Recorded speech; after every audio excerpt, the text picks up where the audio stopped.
Assalomu alaykum, hurmatli kanalimiz muxlislari, bekajonlar.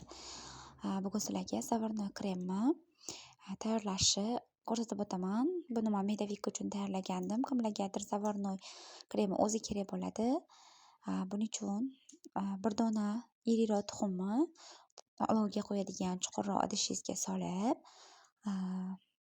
150 gramm shakar va 300 gramm un bilan mana videoda ko'rsatilgandek yaxshilab aralashtirib olasiz. 1 litr sut ketadi bu kremimizga. Men mana sut solyapman. Sutni hammasini birdan sovormaymiz. Yarmini solib, yaxshilab unlarni aralashtirib, tuguncha qolmaydigan qilib mayin holga kelguncha vinchik bilan aralashtiramiz.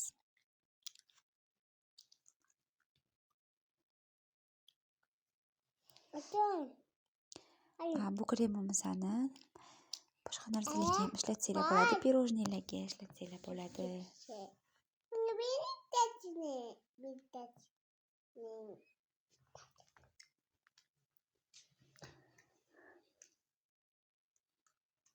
Mana yaxshilab yarim litr sutga aralashtirib oldim. Endi sut qolganini solamiz. Menda 1,5 litr sut edi. 1 litrini soldim, yarmini olib qo'ydim, qolganini baklashkani o'zida qoldi.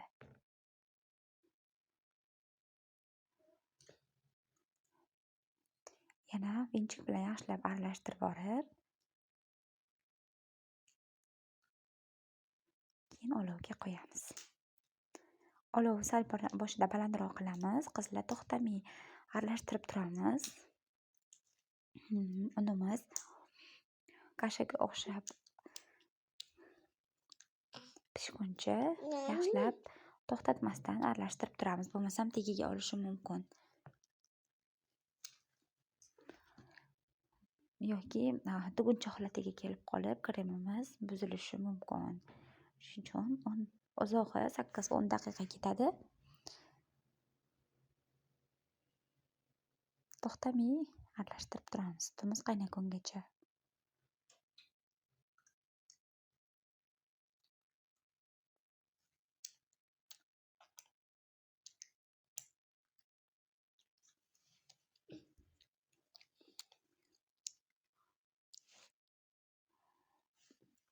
Mana qizlar, kremimiz tayyor bo'lib qoldi. Yaxshilab aralashtirib turibman. Sut o'zi qaynagani bilinadi.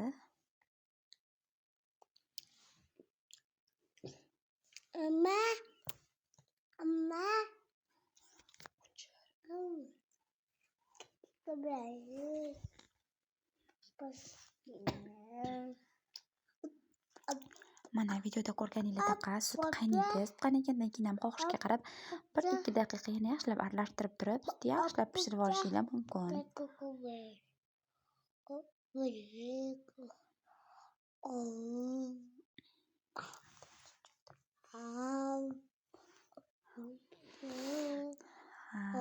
Bu orada qizlar videoda uzilib qoldi.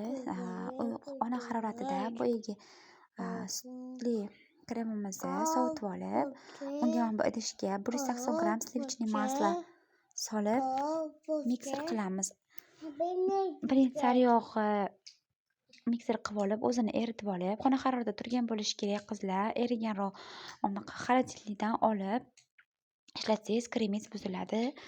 Xona haroratida turgan 180-200 gramm sariyog'i olib, idishga solib, ustidan oz-ozdan boyagi tayyorlagan kremimizni sekin-sekin solib, mana shunaqa mikser qilamiz. Bo'lib soldim. Hammasini solib bo'lganligidan keyin xohishingizga qarab, uyingizda agar bo'lsa, сгущенное молоко yoki вареное молоко solsangiz bo'ladi, vanilin solsangiz bo'ladi. Bu hammasi ta'bga ko'ra solinadi, shart emas lekin. Men uyda bor edi, сгущенное ozroq, вареное молоко ozroq solib, yana mikser qilib oldim.